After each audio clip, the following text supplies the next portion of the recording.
Hi pussies, welcome back to Therapuss. It is the Monday after Coachella and I don't feel my very best. And honestly, I barely attended the festival. If we're just being quite honest with you, I went for a little bit on Saturday. I went for a little bit on Friday, and then I really gave it my all on Saturday to the point where I couldn't make it Sunday. So I had to go home. I took like a nap that was like so biblical today. Also, I'm in the middle of, or I'm about to finish The Leftovers. I'm at the end of season 3. And when I find a show that I'm like so clinical for, first of all, I'm so scared for it to end. I just don't know who I'm going to be without it. I don't really have a show lined up to like binge after it. So I'm a little anxious. I'm going to go back to Veep, which I'm very excited about because I love it. But like there is something to be said for like one of those like thriller, like supernatural, extraterrestrial, like bigger than us shows. And that's what The Leftover feels like with me. And I'm on season 3, episode 7 and season 3, episode 6. I'm going to say that I think that so far was the best episode of the show I've seen. That ending, if I could cry, I would have sobbed. It was super, super, super moving. Anywho, that all goes to say, that's what I did today. I watched The Leftovers and I took a nap. Okay, so here's where I'm between a rock and a hard place. I want to tell you guys about my love life and I want to be like, I have a date coming up or whatever. But then every time I do that, the person I go on the date with inevitably sends me this. And they're like, what? Like, what are you talking? Like, you know what I mean? Like, it becomes super fucking awkward. And I can't decide if that's just something they're going to have to deal with and like the right person will deal with that and think it's sweet, or I wait until after. So I have a date this week. It's essentially what I'm trying to say. I have a date on that. Like, I really want to tell you guys, but I don't want them to find out. So on tonight's episode, we have Sophie Thatcher, who is the star of Yellow Jackets, which has been one of my favorite shows since it came out when I was a senior in college. For those that don't know, I'm sure many of you know, but for those that don't know, it's about a soccer team that is flying to a tournament and that plane crashes in the middle of the wilderness and they get stranded and they eat each other. But it's also about much more than that. It's very camp. It's amazing. It's like seriously one of my favorite shows. It's so, oh my God, I'm just obsessed with it. And this season was honestly so amazing. Sophie Thatcher played such a big part in why I love this season so much. So being able to like sit down and talk to her was so incredible. I also think she's just like so amazing in general. She released her debut EP last year called Pivot and Scrape. She is in the new movie Companion. Like she is doing so much. She is so talented. And I'm so happy I got to get to know her more. And I'm so excited for you guys to get to know her more if you don't already. So yeah. I go back on the road May 16th. I begin in San Francisco. To find out if I'm coming to a city near you, go to passthatpuss.com and click Live with Jake Shane. To submit a Tell Me What's Wrong, go to passthatpuss.com, click Tell Me What's Wrong, and leave a name and number if you're feeling fancy. Enjoy tonight's episode. Love you, pussies. Hi, pussies. Welcome back to Therapuss. Today we have on one of my favorite actresses and also musician. She just released her debut EP, Pivot and Scrape. She is the star in this season of Yellow Jackets and all seasons of Yellow Jackets. I just obviously can't speak. And she is in the new film Companion with Jack Quaid and Lucas Gage. Sophie Thatcher. Hi. Hey. No. Oh my God, sorry. Like I was like actually like panicking that I was going to get one of those wrong and I was going to have to redo that and it was going to be super awkward. You slayed. Thank you. How are you? I'm good. I can't believe we have mutuals in common from Lake Forest. Lake Forest is so specific. Well, Louise was like, North Shore, so I get it. Yeah. Well, Louise was like, you know, she grew up in Lake Forest, and I was like Lake Forest, Illinois, and she was like, yeah. I was like, wait, that's Brett's hometown. That's crazy. It's like the craziest mutual to have. Popcorn. I know. That's like a Chicago staple. I know. It's amazing. Do you like the caramel mix? Oh yeah, it's the caramel and the cheddar. Yeah, the cheddar. The Boy Scouts. Why don't they do that anymore? I feel like there are no Boy Scouts anymore. There are no Boy Scouts, right? What happened to because never. Great way to start this. I'm like, what happened? Wait, do they still do Boy Scouts? There's still Girl but Scouts. there's I bought fucking cookies from some girl the other day at the Brentwood Country Mart. There were some at Yeah. Bristol Farms, and Yes. I really enjoyed that. Oh, they sell the Girl Scout cookies at Bristol Farms now? Yeah. Is that what's your go-to grocery store? I guess Bristol now. It was Erewhon because I was living in Silver Lake right next to the Erewhon. Oh, next that's to the best Bar Erewhon. 4100. It is, but it's, I think, the most sceney. It is. It's the most I know. like, oh, you're like, every time you go there, you can't go with your pimple patches. Yes, You gotta yeah. put on, you gotta like, you don't have to, but me being a little self-conscious, I Right. have to, dress up a little bit. I used to go there in college all the time, and I would see everybody I went to school with, like every day. I need to talk to you about Yellow Jackets. Yeah. You're like, no more grocery stores. Let's get straight to the point. I can't play coy anymore. Like, I have to talk to you about it. I saved it all for like this past week so I could binge it all in one go. Oh, that's intense. Well, it's a lot to it was a lot. binge. It was a lot. Because there's a lot going on. It's just I like can't even a remember little everything. more villainous this season. Mm-hmm. Well, it's interesting because I feel like your character was kind of painted as like the villain in season 1, or at least like you were painted as the one that was like going away from the group and not down for like everything. Totally. Then or just the outsider. Yeah, the And she's outsider. still the outsider, but it's it's different because you're like the outsider in the sense that you want to get the fuck out of there, as opposed to like, like. Well, I feel like she still has some humanity. And I Right. feel like the rest of the group doesn't, specifically Shauna. Wait, It's so just- I have everyone has a very like visceral reaction to Shauna this season because Sophie Nolise is amazing. No, she's incredible. So good. Because I don't remember the last time I've been like, if I see an actress or an actor in person, like I don't know how I'm gonna separate their character. Like she was It's that hard good. now. Exactly. Yeah, Like she yeah. was that good. Oh, But this season was a big turning point. oh my God. Mm-hmm. Was that like, were you like, do you guys have so much, like, do you all, like, because it's such an intense plot and intense storyline, like, do you all, like, switch off the second the camera stopped rolling, or is it, like, hard when the material is so I think we heavy? do. Yeah. I think we do. I like this. Oh, that's Patrick. Where's Cassandra? Where? Oh, my God. Sorry, I just panicked. You just reminded me that. You have another? Oh. Oh, yeah, this is coming out So you after can the say finale. anything. So you can say anything. Okay. Spoiler alert. Great. Yeah, I feel like we're all pretty good at like keeping it light. I think you have to, or else all of us. I have a thing where I really don't. A lot of the scenes this season are the group scenes. Right. And technically it's a pain in the ass because it's so many takes. Oh, because you have to do this angle and this It angle. takes right. probably like 8 hours to do like a 2-page group scene. No. Which is insane. And you're just so, it really is a test for any actor, just saying the same line over and over again. It feels like theater to some extent, which I haven't done in a while. So that's the most exhausting when we have a group scene that's like really tense. And, Yeah. you know, you have to stay in that all day. That's like the only other option is like, I don't know. I feel like we don't really, because we go out, we shot a lot of it in the forest this season, which is similar to season 1, where season 2 was all on like a stage. Yay! Yeah, Cassandra's here. Amazing.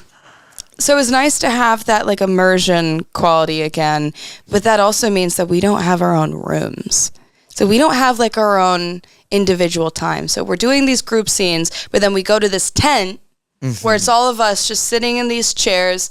I brought not my Nintendo Switch, but my Nintendo. Oh, Do you remember the game Dogs? Yeah, with of a course. Z? When Nintendo Dogs. Yeah, where the one So where I would Beyonce's play like. that. Yeah. Yeah, it's like. Yeah. So I played that because that was my therapy, and I was like, turn it off. Do you play it on a DS? I played it on the DS. I got it off eBay. But that was kind of my way of shutting off. I know some people brought their Switches. Some people would just go mute. We would share memes. We try to bring lightness. Okay, so I have a few questions. Were you a Pokemon kid? No, actually. Oh my God. I feel like it would make sense for me to be a because Pokemon you kid. brought Were up you? Nintendo, and I was like intense Pokemon kid on Nintendo, Yeah. but I just got Nintendo Switch. Nice. Yeah. What games do you have? I have Mario Kart and Pokemon. Of course. Okay. Yes, okay. and I want to get what's the one? The pink Kirby Kirby. Yeah. I want to get There's the also Kirby the game. Hello Kitty one that just came out. Yes, I'm I'm desperate for that was my one. childhood. Were you a Hello Kitty girl? Of course I was. Oh, that's amazing. I love Hello Kitty. I have Hello Kitty blanket. Nice. Yeah. There you go. Okay, so you talked about like the group scenes being like you would have to do it would take 8 hours for like a 2-page script. Yeah, I mean that could be an exaggeration, or it could be more. No, right. Because it's very dependent on the director and the day and the technicalities of it all. This season, what for you do you felt like was like the most like if out of all the scenes you're like, oh, that one specifically was so long and hard to film?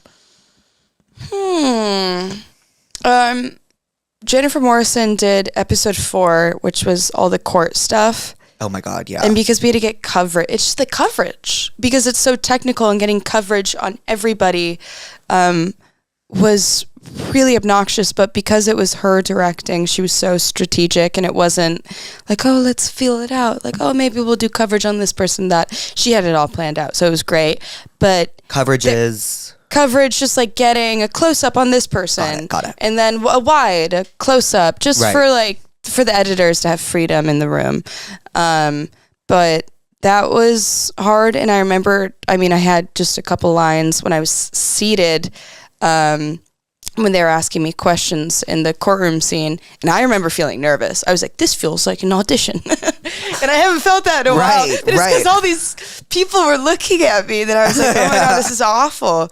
But I don't know. My mind was going through many, many scenes because the show is not easy. It's just like I haven't had such a visceral, like you were saying, a visceral reaction to a show, and like I'm yelling at my screen. That's great. Yelling. That's like, what we why? want. Like, go home. I know. No, that go scene, home. Well, because that already aired. Episode 8. By the time this comes out, all episodes will be amazing. out. All episodes. So right now, spoiler for those who haven't seen, Hannah disguised herself as you, and you went to the top of the hill to make a phone call.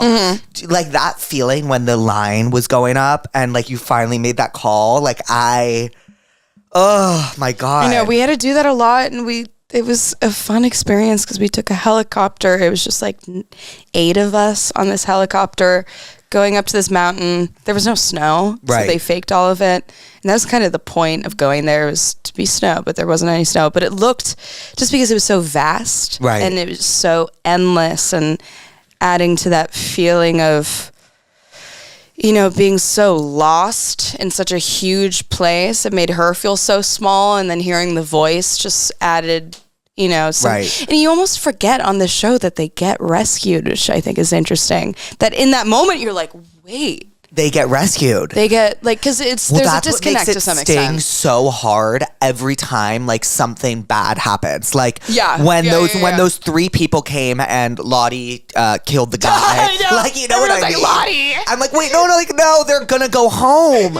And, like, you know what I mean? Like, when Mari was, like, the final hunt, I'm like, oh my God, no, they're gonna go home. Mari. Yeah, I'm like, they're going home. Like, we don't need to do this. Like, that's the worst part of it all. I'm like, look, they never need to do it. Like, cannibalism is never the answer, but like if only they knew that like they were going home so soon. You know what I mean? That's what makes they don't know, and it just shows how truly delusional they are. Like truly delusional, so out of their minds, can't even fathom going back home. But it's also, there's something sad. I was thinking about this, and I've seen comments about this. The people that want to go home are the people that had the worst lives at home. I was literally thinking that. It makes me really emotional to think about that. Yeah, well, Nat has arguably one of the toughest situations. She doesn't have parents. She doesn't have anything. And she's leading the charge to leave. Yeah. And, like, it's crazy because Shauna is like, no, let's stay. And it's interesting. I'm curious about her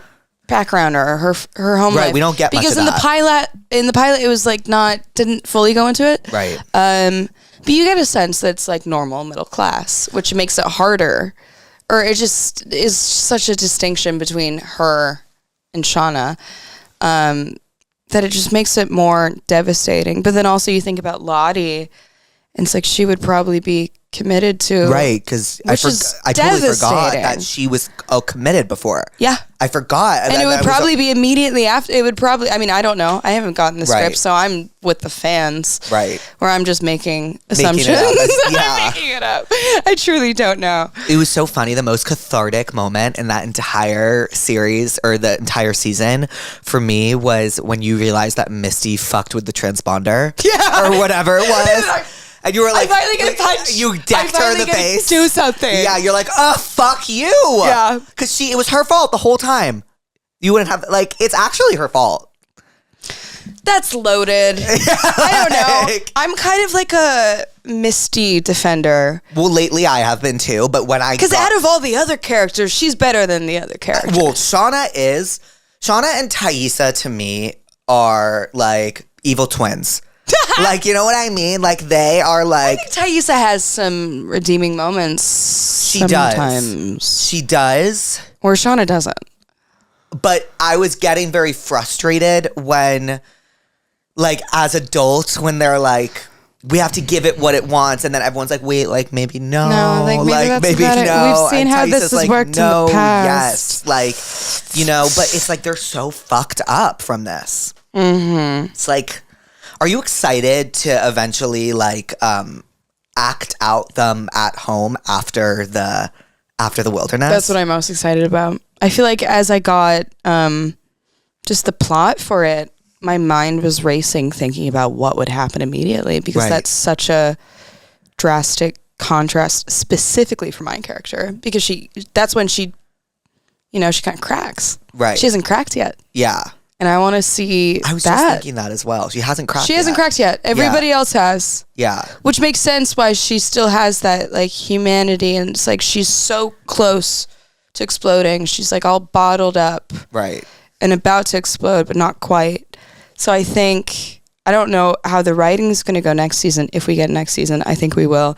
There's also been talk of that. I'm like, why haven't we don't know yet. But it'll be, got a good feeling. Yeah. But that's when she goes down the darkest path. Right. And as an actor, it's terrible, but that's really exciting as an actor. I mean, it's exciting. Cathartic. It's also as a viewer so cool. Having the show based in the past and the future, and having the past be so unaccounted for, kind of as the viewer, you don't really know what happened. Yeah. There's so much room for creativity in the writer's room as to what actually goes down up until that pilot episode in the present. Mm-hmm. Anything could have happened. I just think that's so cool. Mm-hmm. There's endless possibilities. Yeah, but I hope, for fans, it's we've already reached that point with Misty in the pilot. Right. So I think, I don't know if people are expecting that. I think they are. Yeah. To some extent, because we're on a pretty fast trajectory as the scientists come in. I was very baffled by people knowing that they were scientists. People on Reddit, there were just theories that people knew with casting. There was the casting that had come out and people were like, oh, they're playing the people that come. But how did people know that? I keep thinking that it's through sides and through auditions that people start talking. Oh, got it. Because I was I'm why wouldn't you give dummy sides? But I also don't know. I'm very confused by all that because it's not random. Based on a book or anything, is it? No, it's not. Right, it's not. And it's it's so specific. Right. No, scientists? Of course the scientists come. What? It's crazy. What's the craziest theory you've seen that you're oh, come on? I don't really pay attention to that. I was on Reddit the first season and all I saw was her roots. She doesn't have roots. And all they would talk about was my hair. And I was hair? I was just pay attention to my gorgeous hair. Thank you. But it was a wig because it was just the time. It was hard to... My hair was really short and they had a show time, yada, yada. So I wore a wig and all the comments were on that. So I was like, God damn it, I Something can't to take win. from a show about women falling, crashing into a I forest know, and then they're eating like, each other. Her roots, which I get. That's whatever. It was COVID. I was like in my dark room in New York, just looking at Reddit, like dark phase of my life. Oh my God, like I have chills thinking about that. Yeah, exactly. I was like, moving on. I am being perceived. Oh, it's the worst. Yeah. You said something about like it felt like being in an audition back in that courtroom scene, and that got me thinking about, is it true that you auditioned for Yellow Jackets off a self-tape and you like read lines off a computer? Oh God. Is that true? It's true. Please tell me everything. Well, I was shooting this. Do you remember Quibi? What is Quibi again? Quibi was when they were trying to make the Like really short form. short form. But then COVID happened, so everybody was craving, binging and being immersed into everything. So Right. it didn't fully work out. But I was doing a Quibi show. I was in Vancouver where it shoots. And I shot it. I shot the audition with one of my co-stars, and it was really quick. Juliet wasn't attached yet. I think I read the character description. I was like, okay, I can just wear my normal clothes. I had the mullet at the time. It was actually more because I had been cutting it myself, so it was like a bowl cut and then long hair. So it wasn't even a mullet. It was something in between. It was a DIY. It was a DIY Yeah. confusion haircut. Right. But I did it. I think I did it in a couple takes. I knew that like the character was easy. It was like, I've done it before. It was similar to the character that I was playing in the show. Right. Did it, sent it off. It's really bad. Sometimes I don't memorize. A lot of actors do that. Really? I cannot lie. Well, it depends on the scripts. It depends on the audition. Sometimes it's just innate, which And sounds like you just know. Yeah, you know. And sometimes some actors are good at cold reading, and sometimes the cold read is the most honest take. Cold reading is like Cold reading is just saying it for the first time. Got it. Which is not always like the first time. Oh, how I'd probably interesting. read it like a couple times. Got it. And then I said it, and it was just kind of already, not that I had it memorized, but like I understood it. So it was easy in that regard, but I think just because the character was close to who I was when I was younger. Whereas if I do another audition that's far more technical, I can't do that. I can't pull that off. But forgot about it. It was doing a million self-tapes at the time. And then a month later, I think I was in Popeyes in Bushwick getting a chicken sandwich. Yum. Probably had a couple drinks. And then my agents called being like, remember that audition you did? You booked it. And I was like, wait.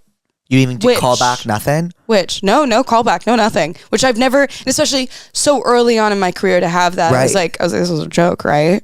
This is a joke. And then I think they were talking about Juliet wasn't attached yet, but they were saying that they were looking at Juliet to play the older me. Because everyone talks about like me. Of course, I matched Juliet, but it was weird that I was cast first. Yeah. But it kind of just worked out perfectly. Dude, I've never seen such incredible younger versus older casting ever. No, I feel like I'm people always say that about the casting show. directors haven't gotten more, like they need me. And you know who's so underrated? Younger versus older Van.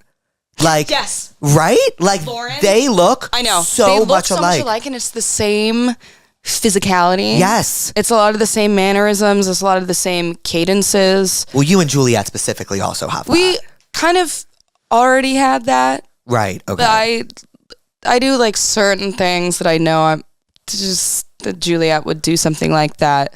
Where it's just kind of like a more heightened version of me when I was shooting the pilot, I think. But yeah, Lauren is so good. Liv is so good. And I think, oh my God, at the end of this season, their scenes together, it's so Twin Peaks and it's so devastating. I know. And it always comes back to the airplane when somebody's dying. Yeah. When they see themselves on the screen, that feels like a nightmare. Oh my God. That when they see themselves dying on the screen, it's so meta. It's and they're so like, devastating. I'm dead. And they're like, what? This is it? I know. One thing I always get so I think what the show does so well is it kind of makes you feel like you're in psychosis. Yeah. You know what I mean? Like, you know what I mean? It's like, No. oh my God, wait. And I think that's what it does so well. It's like, is there a supernatural thing going on? Like, no, there can't be. Like, have we just as viewers been in the woods for so long as well? That we don't, Like, the show is so immersive, and I think it's very so immersive. cool. It's psychological, and it's not.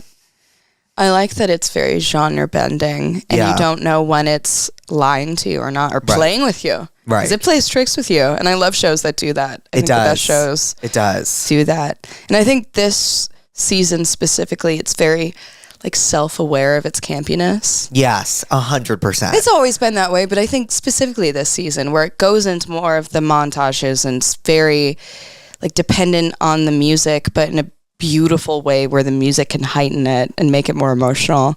Yeah, I'm proud of this season. I think this season, specifically towards the end, there are a lot of some answers.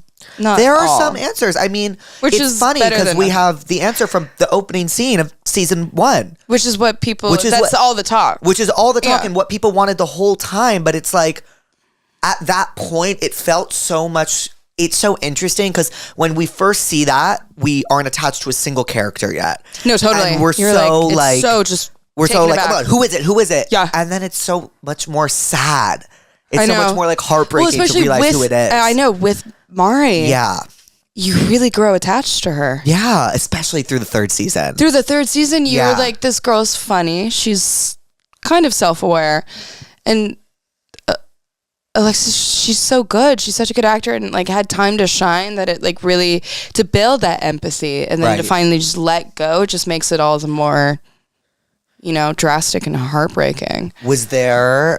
Okay, so do you guys do like a table read for each episode? Is that how that? I wish. Okay, because I was about to say that's a blessing. I love when shows do that, right? But it's just hard with all of our schedules and a lot of people have children. So we did that a little bit in the 2nd season. We did that with the 1st season, which is good for me to just hear Juliet. Yeah.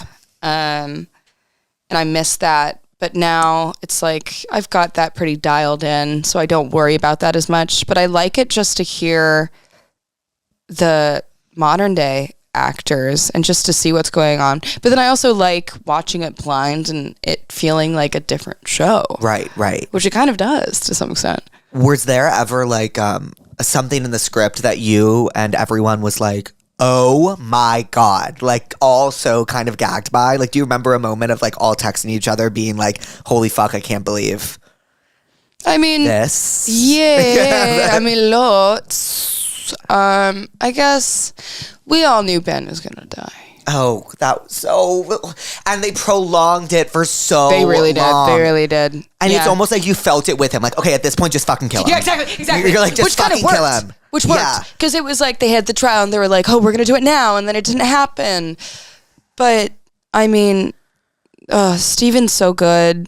That scene was really hard to shoot because he is family. He truly is family to all of us at this point. And the 1st season is like... God, we would all party at his house. I would drink so much. Everyone would drink so much White Claw. It was COVID. Everybody was crazy. And he was just like, I don't know, would host and just be like, he's a beautiful guy. Right. And he's just really kind. And I thought he was so good in that episode and so good this season, just in the show. But it was hard. I'm glad that they chose Natalie for that. Yeah, me too. Because I think it added to her depth and to her guilt and made her, of course, more fucked up and closer to the Juliet version. But they always had like a specific bond. Yeah, where there was trust. There was trust involved. I think this season showed so much of Nat's humanity, and it was so cathartic to see. Like, you know what I mean? They're like, oh, like in a show kind of filled with like a lot of anti-heroes and a lot of bad where you're very self-aware. Yeah. It's so it was so nice to have one person that just like never let the viewer down ever. Oh my I want God. to cry. I had a moment when I was starting after we had stopped, we'd finished season 3. I would start talking about her and start crying, which I've never had, but I think it's because I've grown up with her. Right. And I call it Yellow Jackets University. the most. It's not puss university. Yeah. Puss. I said puss. Very different. The most fucked up university, but like growing with Natalie has been like experience of a lifetime. And I know that I'll have other characters where I feel so close, but like maybe not for a bit. No, and I, even as a viewer, like, I know I keep saying that, but like I felt such emotion like watching Natalie this season and like watching just like her make all these tough decisions against the group. It's against, yeah. You know what I mean? Like, how hard is that? Yeah. Because all they have is each other, and like, yeah. Oh my God, when you handed the knife, like all these things, like you were the catalyst in making all these really important decisions. Mm-hmm. And I was like saying to like Louise, like before you got here, I was like, oh my God, like I don't know how I'm going to separate her from her character being like, it was just, I want to like worship everything you do. Like it was, you were perfect. She's a hero. Yeah. But that last monologue that Melanie has where she's like, I was a fucking queen. Oh my God, I got chills. Me too. I got chills. I got chills. I was like, wait, fuck you. Like, I know, fuck you, but like, God, like Melanie. Oh, she is. When that she is a fucking queen. She is a queen. She is a queen. But yeah. Sophie, props to her for like that quick turn, because you go from feeling like really bad, even though she's like doing some shitty things. It's like that full. Have you ever seen Breaking Bad? I haven't. It's okay, that. Well, there's and like The Wire that I haven't seen. Okay, you gotta watch Breaking Bad. I haven't seen The Wire, so I can't speak for The Wire. But Breaking Bad's one of my favorite shows of all time, and there is this, he's doing all these bad things. He's like kind of this anti-hero, but there's this moment in the show where he like breaks bad essentially and becomes this. He breaks bad? Like Breaking bad? But like he becomes this like true villain. Yeah, and I feel like Shauna had her Breaking Bad moment this season and became the villain. With the help of Hannah. Yeah. With the help from Hannah. Yeah. Oh. Okay. And in addition to Yellow Jackets, you are also a musician. Yeah. You just released your debut EP. I'm like, oh, Yellow Jackets University, cool. AP. Sorry, that was so cringe that I said that. AP. Pivot and Scrape. Congratulations. Thank you. Do you enjoy making music more or acting, or is it just different? I know it's such a tough question. It's different. There are a lot of similarities. I feel like music is still so foreign to me that it's more exciting. Right. Whereas like I've been acting since I was 3 years old. Mm-hmm. I've been acting professionally since I was like 10, started with theater. So it's still foreign to me, but I have a good sense of what to expect usually when I go into a project. But with music, it's like I haven't even done live shows yet. It's kind of just a very internal process that when it's shared, it's way more scary. And I was releasing the songs as I was shooting Yellow Jackets, and I was so much more stressed out about that over shooting, because I was like, I don't know. Well, it's so intimate, it's so personal. Yellow Jackets isn't your story. It's not my story, which people assume a lot of the time that I am Natalie, which is interesting, but kind of, it's going to happen if that's your first role in anything. But with music, it's my first love. I feel so much more passionately about it. I look up to musicians, where it's like with actors, I never really like fangirl over actors because, I have my inspirations, of course, and I look up to people, but with musicians, it's like this other realm of, tapping to something really, it's different. It's very different to me. Right. Who are some of the musicians you look up to? A lot of them are gone now. Elliott Smith is my number one. I have Elliott Smith tattoo. Fiona Apple, Arthur Russell, Cass McCombs, so many people. And I'm always like wary of talking about people that are around now, because I'm like, it's sensitive and I don't want to like, I don't know. What do you mean? It's sensitive. No, sensitive in the way that like, I don't know. I don't want to like bring them up and then see them be like, hey, brought you up in that interview. No, but you're complimenting them. I know, but you're complimenting. But I understand it's a social anxiety. It's a social anxiety. I 100% get it. But you are complimenting them. Yeah, you're exactly. Not like, I'm actually aim to not be like that. Yeah. But yeah, I think music is, I know exactly what I want with music, and I know exactly my taste, and I'm still trying to figure out my taste with picking projects right now. Like for acting. Yeah. Which is interesting. I know what I like, but like picking project wise and like getting scripts now, it's interesting to try to like decipher what resonates with me and what doesn't, because sometimes the second time you read a script, you really like it.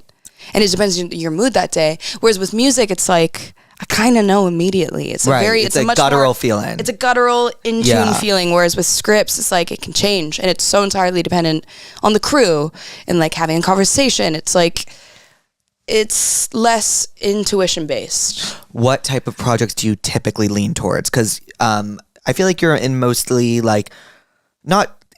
I'm doing horror. Like it's okay. horror, thriller. Everyone's like, so how's that? Yeah. Yeah. I mean, I was drawn to that. I made a lot of I have a twin sister. Yes. And we made zombie movies when we were younger. Oh, did you really? Oh yeah. iMovie? iMovie, of course. Yeah. We didn't know how to use anything else. Right. But it was all that. So it's like, of course, it's a very natural path. I'm insanely lucky to be where I'm at right now, and insanely lucky to be in such like elevated projects where it's not, purely based upon jump scares. It's based upon, something psychological and far more human and far more timely and like real topics that a lot of people choose not to talk about. So I guess, I don't know. I feel like I've done a lot of it, so I just want to choose projects where I haven't where it's new territory. Right. Where it's like, oh, it's a director that I want to work with that will teach me something. 100%. Or it's like, this is a character that I haven't played. I never want to repeat something. What do you feel like are some of the most important lessons you've learned thus far, like from Yellow Jackets, from Companion, from your projects, essentially? I don't know, because people never really outwardly give advice, which is always like, and I'm never asking for it out of like my own, keeping my own whatever. I guess this is a basic answer, but it's true. Standing up for yourself, you have a lot more say than you think. Yes. And if you don't like something, you have to say it immediately, or else you're going to be beating yourself up about it every day. And even if it's a little thing, even if it's like a hair and makeup thing, if it's one line that like kills you and you just can't say it, sometimes when a line doesn't work. And it's like, it's just you. It's like, it doesn't work. You say that, tiny things like that make a difference, and they add up. And if you can like bring it up in a way that is, normal and nonchalant, then it's fine. Right. And I'm still trying to figure that out and figuring out how to use my voice. But I remember even like talking to Juliet and texting her the first season just over like little random things, and she was like, just say something. Like, it's really easy. And I'm like, to me, I was like, oh, that's an option. Right, because this was like your first major. It was my first project. So I was like, all I was thinking about was my goddamn reputation. And I was so keen on like, I'm the easiest person to work with. 100%. Like, Sophie's easy. Like, she can do anything. I'm like, no, like, make it a good experience. Make it good for everyone. Yeah, it's hard. It's sometimes difficult. I feel like, especially in your 20s, to learn that like easy doesn't mean you silent. Yeah. You know what I mean? No, I was quiet. Like, right. I didn't think that most things that I say now were an option. Right. So that's like a big thing where it wasn't as obvious as I expected. Did you and Juliet talk? Do you still talk a lot? We do. I saw her at this wildfire benefit show, and I'd never seen her play live, and she's crazy. Yeah. She's a rock star. She's like Mick Jagger, and that was fun to see her live. But I haven't seen her in a while, and I miss her, and I definitely feel it's interesting watching the show now and feeling the loss of her presence, because she really does. I mean, she fulfills Natalie. She has so much. Was it hard to shoot without her? Or not hard, like... It was hard to watch without her. Yeah. Because it was hard to get... I mean, I read the scripts, but like you feel the weight of her not being there, because she has so much... She's such a rich actor and has so much presence on screen that, of course, when you lose an actor like that, you feel that. And I feel like, I mean, obviously she's the other half, but like she's the other Natalie. Like she is such a different Natalie, and it like is so interesting to see the comparison between the two of us. That to lose that was sad, but also I had to get used to it at some point. A couple episodes in, I was like, oh, she's not coming back. Yeah. Did she did she kind of serve as like a mentor for you in that space? Yeah, never like, you know, like very specific advice, but more of just that feeling of somebody has your back no matter what. Yeah. And there's nothing more intimate and strange than sharing a character. And it's like, I might not ever have that again. Especially in a TV show. That is a very strange, and that's why Yellow Jackets is special. It's because you don't have a lot of shows where it's that 20-year jump. Yeah. So it's this weird, unspoken thing where we have that, and I know that every actor on the show has that with their counterpart. Right. Okay, I have... Hi, you ghosted me for a little bit. Right. Right. Okay. I miss you so much. Cass, I am partnering with SeatGeek, and they are offering me +1 to the Elvis reunion tour, and I'm bringing you, and they're going to fly us to Vegas, and it's going to be amazing, and we're going to meet Elvis. Hello? Are you down for that? When the fuck? 2 weeks. Are you down? Aren't you in New York in 2 weeks? It's right after I leave New York. Absolutely. Have you ever met... Absolutely. Have you ever seen Elvis? Jake? I'm looking this up right now because you're definitely fucking with me. No, I'm not fucking with you. Elvis Presley is dead. Elvis Presley died... You really in did? 1977. You didn't know he died? So I'm gonna kill you because I heard that you had tickets and you're bringing me, and I'm gonna freak out. But did you... You got me excited. Well, Cass, SeatGeek is one of the #1 ticket partners in the entire world. If you use my code Therapuss10, you get 10% off your ticket order. So while we can't see Elvis, maybe we can see someone else this summer on SeatGeek. All tickets... Right. All tickets are rated on a scale from 1 to 10, 1 being not so good, 10 being the best. So yeah, maybe we can find another show to see together.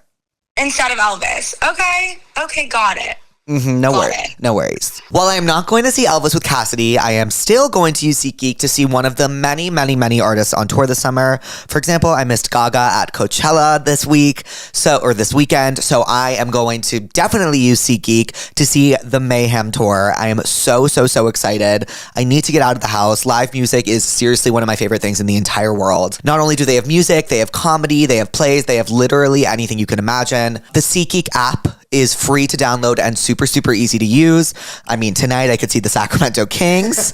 I could see the Rock Orchestra by Candlelight. I could see literally anybody I want, okay? I could see Mamma Mia. I can see Kevin Hart. I'm going to click that I need 2 tickets. So it's going to say the ticket price for each ticket and then the score next to the ticket. So this says 10, amazing deal. And then like down here it says 9, and so it seems like there's really just only good tickets on here. Oh, see, this is with a 1. This is not such a good deal. But the SeatGeek app is literally the easiest thing to use. You guys know I came through for you again. Use code Therapuss10 for 10% off your order on SeatGeek.com. That's 10% off tickets with promo code Therapuss10 at SeatGeek.com. Make sure you click the link in the description so you can download the app and automatically have the code applied to your account so you can use it later. Thank you, SeatGeek, for sponsoring tonight's episode. What are you therapist about? Therapist. Like angry. What are you angry about? I mean, there's too much. Well, you go first. Okay, so today, mine's a little more superficial. Yeah. Today I was working out and... Good for you. I don't work out. And I, lifting weights to the treadmill, but I did one last thing that sent me over the edge. I never have panic attacks ever. Really? Ever. I do. Oh, they're the worst. Yeah, they so. And I had one today after so I pushed myself too hard, and then I got really nauseous, and then I started panicking about how nauseous I was, and then I got really hot, and then I couldn't feel my hands, and I was like, oh my God, I'm having a panic attack. And I had to run outside and lay down. And it was so embarrassing. Like, I just felt so embarrassed. No. I was like, and they were like, everyone was that like, your first panic attack? my second. My first one was the most random story you'll ever hear in your Oh my entire God, life. what happened? Somebody was telling a story about someone taking Viagra. And like the idea of somebody taking Viagra and just like having a situation that like couldn't go down. Like, you were like, God, I gave feel me that. like a panic attack, and I ran outside the restaurant. I was like, my best friend Alice was like, "What's wrong?" And I was like, "The Viagra story. Like, I think I'm having a panic attack." And those are the only 2 times I've ever had a panic attack. That's hilarious. Once about Viagra, once in the Aloe gym. Wow, I'm so sorry you had. Well, I have a lot of fucking anxiety. Yeah. But that's always when I have where it's like the out of body, like, oh my God, I'm gonna have a heart attack type sensation. So I'm pissed at panic attacks. Question for you. I don't know why this just reminded me of this, because maybe it's because I always watch TV when I go to bed, but what are you watching? I always ask my guest that. I mean, White Lotus, of course. White Lotus. White Lotus. Have you ever seen The Leftovers?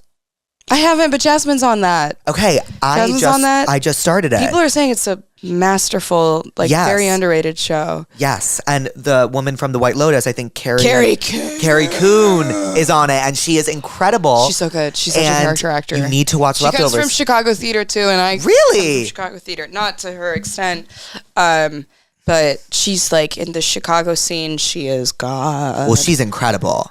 She's incredible in The White Lotus too. I know she shines. I don't know if you've ever had like a friend group like that, but like, I'm like watching it. I'm like, I don't really have like a trio, and my friends are pretty blunt, and I'm pretty blunt. Well, I've been in trios like that. Awful chills. Ugh. No, and like Louise would be like, girl, like. Because who would you be out of the trio? You're everyone. You're all everyone. of them. Yeah, exactly. You're everyone. Which is I why was never it's such a Jacqueline. I was Leslie. Yeah. Oh, like Leslie's, in my opinion, the messiest out of all 3 of them. Interesting. Jacqueline acts does what she does. Yeah. Carrie Coon's character is like she says it like it is. Yeah. And then Leslie's character is the one whispering in Jacqueline's ear and Carrie's ear. She is. And then denying it and playing the field. She's the least calculated. I would argue that she's the most. Oh! Yes, because she wants to maintain that like equilibrium. Okay. Yes. Yeah. I don't even know why I attempted that fucking word. Yeah. But yeah, she wants to like maintain her place as like kind of, but she wants to like be the one that each of them are closest with. Yeah. Shit. I mean, this season is so fun. I'm obsessed with Amy. Obsessed with Amy. I want her to be in everything. She is so fucking good. And so natural and so like charming. I haven't seen an actor like that in a while that just oozes charisma. I mean, same with Parker Posey. Right. I met Parker at the Valentino show, and she was like breakdancing on the floor, and I was like, "You're party, like this is party girl. This is everything I could have ever dreamed for." She's incredible. An icon, and it made me excited to just like keep acting, and like she's my icon. Like I look up to her so much that to have like a night with her was so special. Right. And then to watch her in White Lotus, again, it's just like some people ooze presence. Yes. Where it's like some people just have an immediate presence on screen. Right. And it's nothing you can teach yourself. No acting class can teach that. Where Amy and her just have that. Yeah. I and I really noticed it with Amy in the last episode where she are you caught up? Yeah. Okay, I just watched last night. The episode or this moment where the French girl is trying to convince Patrick Schwarzenegger's character to like stay with her and the guy. Yeah. And Amy's like, oh, all right, babe. Like, good night. Like casual, but just like she stole the scene. Exactly. So the scene wasn't even about her. Yeah, and she stole the entire scene. Mm-hmm. It's kind of like you watch Abbott Elementary? No, I haven't. You got to watch Abbott. It's like Principal Ava. Like she steals the scene. It's like everything she's in. Mm-hmm. Damn. Yeah, I'm trying to think of other. I'm a big cartoon person. I was a cartoon person as like a kid. I loved like Studio Ghibli, and I just watched Princess Mononoke in theaters. I took a little gummy before. Bawled my eyes out. Really? I mean, I had the big Princess Mononoke poster in my room. Claire Danes is my favorite, so her voicing San. So, like, I think it's the most adult one out of all, because it's like Spirited Away is the most famous. Totoro. That's probably the most famous. No. Spirited Away is definitely the most famous, but then Totoro's like the other one. Princess Mononoke, I mean, I forget how dense it is and how. What's it about? I've never seen. I mean, I don't know how to describe. It's like war against humans and animals, and it's about environmentalism and so many just like very adult topics. That to have that in a seemingly like a children's animation, it's nothing about it. It's very adult. It's beautiful. It's all painted and it's interesting. I was talking to my friends about this, the AI Studio Ghibli shit that's been going around. I didn't see. Do you know what I'm talking about? No, will you enlighten me? I'm not on Twitter, but my friends are all, you know what I'm talking about, right? Yeah. My friends are all on Twitter. I hate Twitter. But everyone's like taking a picture of themselves and then AI generating it into Studio Ghibli. And it's gone too far with like really discussing things. Got it. But seeing that and then seeing an actual Studio Ghibli movie with all of it just like hand painted, taken years, it's just offensive. Did you learn a lot about AI while doing Companion? No, I tried. I mean, I'm like, hey, I learned a lot of what not to say in press and stuff. I mean, it's interesting that I keep choosing very interesting movies and then don't think about it for the press cycle where I'm like, oh, this is going to be tricky. But it was fine. It's hard because we had the writer's strike, and that was, I think AI takes away from anything original and any creativity. And it's sad to me personally when I see artists using AI for inspiration or for anything. I'm like, it's just taking away from who we are as humans. Yeah, I couldn't agree more. It's a bummer, in my opinion. It makes it so easy. I wonder how kids really, I mean, how can you, I mean, there's going to be, I wonder if there is checkers to see if things are AI, because like, how are kids not just cheating on everything? I keep thinking, and that's like the point of conversation where I mean, I was cheating a lot as a kid. Oh my God, I cheated on everything. Wait, I posted. But that's an art in and of itself. If you can cheat well, then you can go far in life. I cheated like a motherfucker, and I posted on my story yesterday. Like I responded to someone being like, I'm really anxious about cheating, and I said, well, I cheated on everything, and I never felt bad. I was like, no guilt. My high school teacher swiped up with a sad face. Do you want to get into the tell me what's wrongs? Yeah. I was like, oh God, yes. My long-term boyfriend and I broke up a little less than 1 year ago. He also happened to break up with me when I was going through the worst point in my life. He started hooking up with another girl like a week after we broke up, and I found out that they're dating now. Interesting. I know I'm up and that I turned out better for it, but I still have a hard time moving on / getting over it. Help me. Have you ever been through a breakup? Of course. Okay, I have not. So yeah, I mean, that's devastating. How they said they dated a year? How long? She said, they didn't say. They just said long term. Long term. Yeah. To have a long term and then have somebody move on so quickly. Right. And that's a slap in the face. Right. Has that ever happened to you? Not a week. Yeah, a week is crazy. That's offensive. That's like, but how do you find that?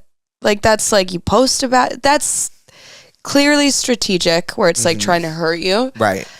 And that's not a person you want to be with. Right. Where that feels very impulsive. That feels like you want to be with somebody that's, you know, like takes their time and is like not like that. But also, how did she? I don't know. I have a lot of questions. So that is something we always miss from the pussies. We always miss context. Yeah. We, like, you know, we don't know much. But like, do you have any prescriptions, like musical suggestions or movie or TV show suggestions that'll help them get through it? Like, yeah, I mean, Fiona Apple always. If I want to hate on men, which I don't. That's not a person you want to be with. If they're that impulsive, that's childish. I think that's childish, and that's just like, you can do better. She said she is aware, or they are aware, that they've done, like, they are better now. So hold on to that. I prescribed Lose You to Love Me by Selena Gomez. Yeah, there you go. How good was that prescription? Like, I literally, like, I don't, okay, so I already know that you're, like, not involved in this lore, but, like, I just killed that. What, you're gonna? No, you 1,000%. Like, I literally just, like, I took a chomp of something, I ate it, and, like, the plate's clean. Nice. Okay, so in Lose You to Love Me, I'm so sorry, I was just so excited that I did such a good job with that. I meant explain what a prescription is. Oh. Therapist. Like, I needed guiding help. Like, sorry. I'm realizing I haven't explained to you what the prescription is. Yeah. Prescription? It's like a prescription, but we're puss-scribing things because it's the pussies. And it's like, comes in the form of like media. So it's like a song or a TV show or a movie or a book. Or it could be anything. Jonathan, Fiona Apple. Got it. You know, I've never listened to Fiona Apple. I know I need to get into her. Come on. Will you get me to watch? What do I listen to get into her? I mean, Title's the first record that she made. She wrote a lot of the songs when she was 16. Wow. Which kind of makes you feel bad about yourself too, where you're like, I wasn't doing that when I was 16. That's like Lord. Lord, I know. It's similar. Yeah. Where you're just like, how does one have so much talent when they're still in high school doing calculus or whatever the hell? Right. I never did calculus. I don't know. Well, you were why I said homeschooled, that. right? I was homeschooled, yeah. Right. And homeschooling is like a joke. I was in and out of school a lot, but homeschooling is, you really have to teach yourself. It's not. You're an artist. Yeah. It's fine. Yeah. I've been hooking up with my coworker and nobody knows. But now he's hooking up with another one of our coworkers and is trying to hide it from me. Do I confront or just quit? Or just quit. I'm going to be honest. I hate drama.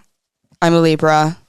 I like my balance. Oh, you do hate drama. I don't. You're a gives peacekeeper. Where I'm just like, works with Natalie. Yeah. Like, it makes sense. I'm like Natalie in that way. We're like thinking about drama. I'm like, ugh. I love hearing about it. Mm-hmm. If I'm not involved, like, give me. I don't say quit because, like, you gotta fuck up make your that money. bag? Make that money. That's not your own fault. Distance yourself. That person is messy. Yes. That person is messy, and you need to focus on yourself. Also, it's a job. Sometimes it's hard when you get like too close with people on jobs. I've never really had that where it's like, but focus on yourself, focus on the job, and let it be a job. Distance yourself in a healthy way. I'm trying to think of something to I feel like prescribe. sometimes we like fuck. Like sometimes I'm like I can't think of anything. I can't. Like, I know. I'm like a song. The prescription this is is the a specific. advice. Exactly. I think she also needs to stay unbothered. Like stay unbothered. Exactly. Yeah. Because like that makes people the most angry. Oh, totally. But also stay away because that person seems a little messy. Mm-hmm. This one's tricky. My long-term boyfriend and my best friend are flirting in front of me every day. What should I do? It's awful. So I actually know of a situation like this, and That's not a best friend. well, here's where it gets tricky. Okay. So I would be the girl I don't even know what I would do. or whoever could just be projecting as well. Like there's, in my opinion, like I knew these people, and this girl thought that her best friend was flirting with her boyfriend, and she said something, and then after that, their friendship was never the same, and they were like this. And I mean, to this day, it's like I don't. Like, I don't know if they're actually flirting or they're just projecting. Not the best friend, but the person dating. The person that's in the relationship. Like, okay, let's call that can be an insecurity thing too. Yeah, you don't know if they're just projecting. Yes, it can be an insecurity thing where it's like you're already insecure about your own relationship. Yes. So that when you see somebody getting close, you assume the worst. Right. And I understand that mentality. It's just like, that's anxious attachment right there. But I would feel like I think I would also look inward and be like, is it just a trust issue I have with my boyfriend? But exactly. No, exactly. You know what I mean? Boyfriend. Right. Like, let's blame the boyfriend first before we blame the best friend. Oh, no, totally. Yeah. But also I am curious, like maybe get like a third party involved. Like be like, do you think they're flirting? Like For sure. Like, get someone but involved. Then that can also get more messy. Yeah, but like, it's still cleanable. Yeah. Like we can still clean it. Going directly to the best. It'll fuck up your relationship forever. If I had a best friend, I can't even imagine. Right. If I had a best friend saying that to me, you just would feel so embarrassed. You're like, oh my God, I wasn't flirting. That affects it. It's just awkward. At the end of the day, it's just awkward. Right. Especially if it's not that, and you can tell that it's just insecurity. But that's tricky. Also, like, if it's your long-term boyfriend and best friend, like, say it out loud. It makes sense that your long-term boyfriend and best friend are friends and close. Yeah, and that's not, like, Yeah, exactly. That makes sense. Yes. And I feel like maybe this girl, someone said something to her, like they flirt, but it's like, something inside of me said, like, I just want to see the good, but something inside of me says it's projection. Mm-hmm. Reevaluate. Yeah. I have come to terms with the fact that I probably need to seek help for my OCD. I'm very overwhelmed. Do you have OCD? Yeah, I do. Me too, really bad. Yeah. Mm-hmm. That's why I went on Prozac, actually. Mm-hmm. I'm very overwhelmed with the idea of starting the process and wanted to know if you had any tips. I love that you're comfortable sharing your experience with the world. Katie. Hi, Katie. Hi. I still have it, and it's just kind of about finding the right therapist, and finding the right therapist is like that's like so exhausting. And I've seen millions of therapists. It's like dating. It's like dating, where it's just, you can't, even if they're a great person, sometimes it's not a match, and the communication is not there. It's not the same. It's not the banter you want. It's not the. Right. Sometimes you want somebody to, really check you, or sometimes you want somebody to agree with you. I think for OCD, it depends. OCD is so different for so many different people. It's so different. Me, what really worked is starting meds and at the same exact time starting exposure therapy. What's that again? So it's like, okay, so like my OCD, like I have really bad rituals. So so it's like I had to like look at myself a certain amount of times in the mirror before I turned off the lights. So like an exposure therapy would be like, because this was during COVID, like having her on Zoom and like turning off the lights without looking in the mirror, and then like sitting there and that uncomfortableness, but also being on meds to like learn how to push away those thoughts. So like that for me was really helpful. I know this sounds so stupid. I used to have a lot of trouble adding songs to a playlist. Like I would have to do it 4 times over, and it would drive me crazy because I'm very passionate about my playlist. Yeah, one part of my exposure therapy would be just add the song and then sit there with it. And I think like finding a good exposure therapist and starting a medication that works for you personally, for me. Absolutely. There's so many different kinds of therapy. I think everyone should be in therapy no matter what. Mm-hmm. And there's so many, and you can try a specific kind of therapy and maybe it doesn't work. And then you try another. You just have to be open. And it's such a long process, but like you have to be open. Sometimes it takes years, and that's so frustrating. Mm-hmm. But yeah, just having somebody that has your back. Because for me, it was like, I have a lot of tics that like, when I get nervous, I like do a lot of like specific tics, or like suck in my cheeks when I'm really nervous, and all these things that I still do. But when I had a therapist, it really helped to just calm it down. And like, she was aware, my boyfriend's always aware and clocks it, and it's just like a signal. He can tell that I'm not in my right mind. So this is Katie. I don't know. I think it's good to be open about OCD, and so many people have OCD and are not aware of it. Right. And are not aware of it at all. I only knew I had it because I've had it since I was like 7 or 8. Yeah. And I only knew I had it because I knew that there was this show on VH1. I don't know if anyone remembers it. It was called OCD Rehab with Dr. Drew. And it was like celebrities with OCD would come. And I don't know if it was celebrities, but it was people with OCD would come and go through like this reality television rehab with their OCD. And I was like, ooh, this sounds weirdly familiar. I think that's what I have. Yeah. And I was like, oh, I have OCD. And then in the show Girls on HBO, I don't know if you... Okay, I went for Halloween. I had a the pick in my ear. No. I went to a party just like that, and I was like, I'm Lena Dunham. Wait, that's my favorite show of all time. Were you on the Girls podcast? Yes, I was. Okay, I knew it. I was like... I was. Were you on the Girls podcast? No, I wasn't. Oh, they're great. I follow. They're great. And that's a go-to-sleep show. Are you kidding? Yeah. It's like, that show's so good. Have you watched Have you done a rewatch yet of the show? Of course. I've watched it. I've rewatched it like 3 times. What was the hardest which one hit the hardest for you? Mine was like the first rewatch out of college. I rewatched its second season of Yellow Jackets when I actually was their age. Because my mom was watching the show. I was like 13 when I watched it the first time. Me too. Where And I'm like, I don't get it. I was like, oh, these fools. And now I get it a little bit more, but also don't, because I'm like, these characters are so insufferable. They're so endlessly watchable that it almost, if I want to feel better about myself, I go to that show or I go to BoJack Horseman to feel better about myself. My mom loves BoJack Horseman. She says it's like her favorite show of all time. But you have a cool mom then. Thanks. I'll tell you said that. But have you watched it? No, she's like, Jake, it's the best show of all time. It's the best show of all time. It's like about depression, right? It's about depression. Yeah. And whenever I feel bad about myself or just want to feel like I'm not alone. Yeah. I watched that show. Yeah.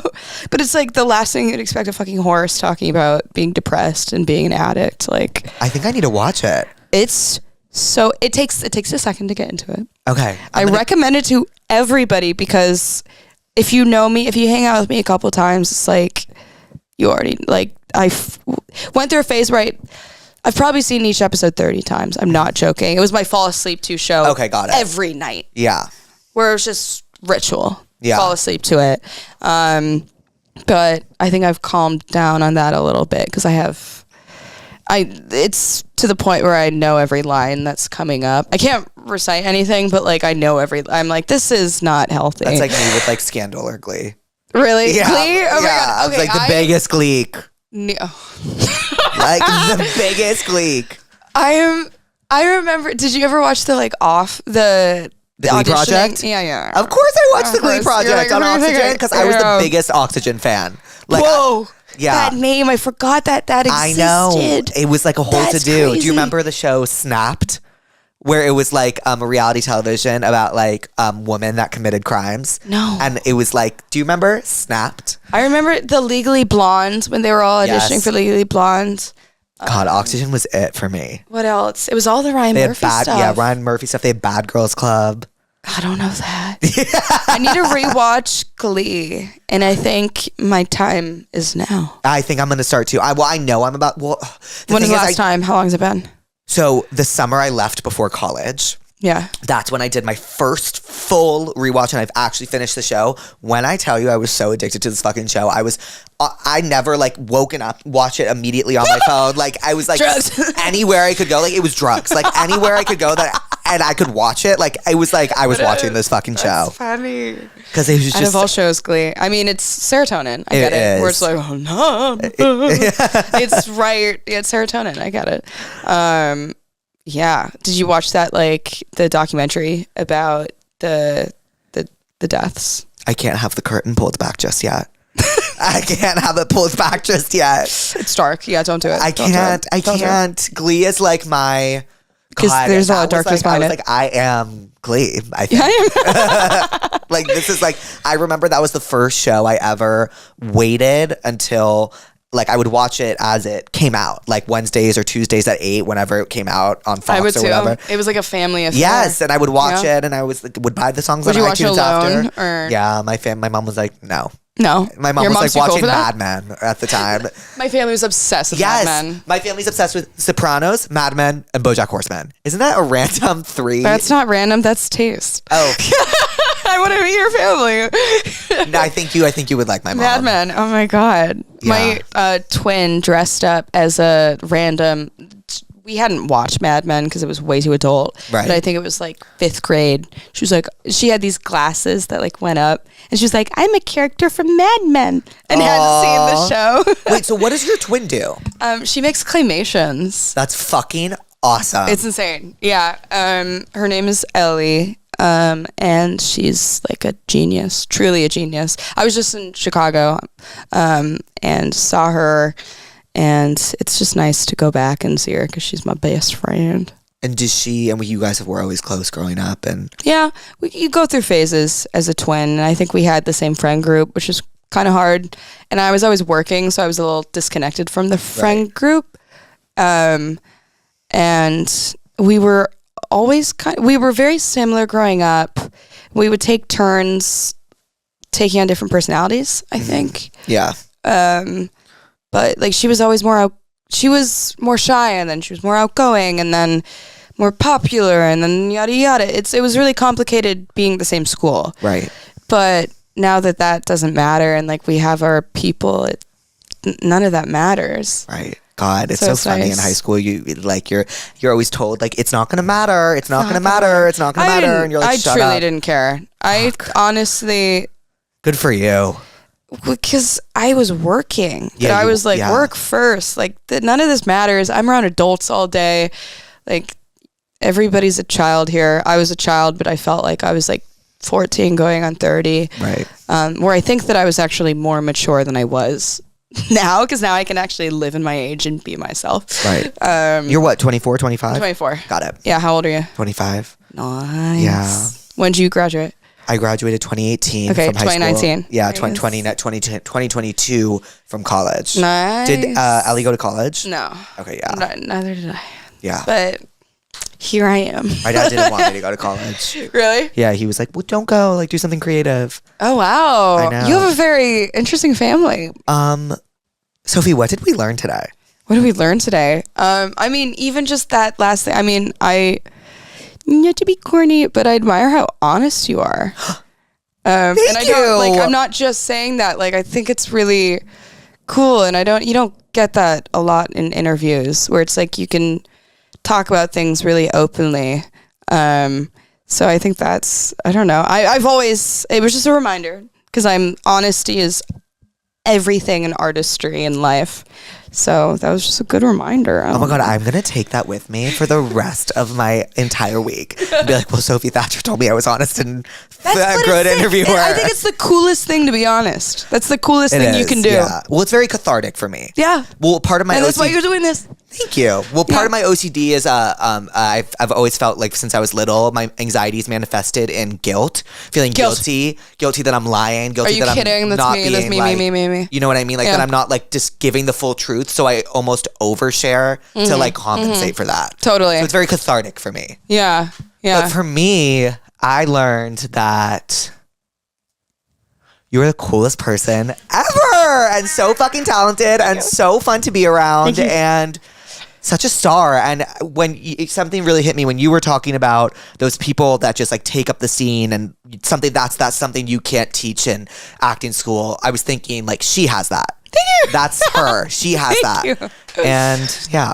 Thank you. It's so And much fun. Sophie, thank you Thank for you. coming on. Thank you. This was so fun. I know.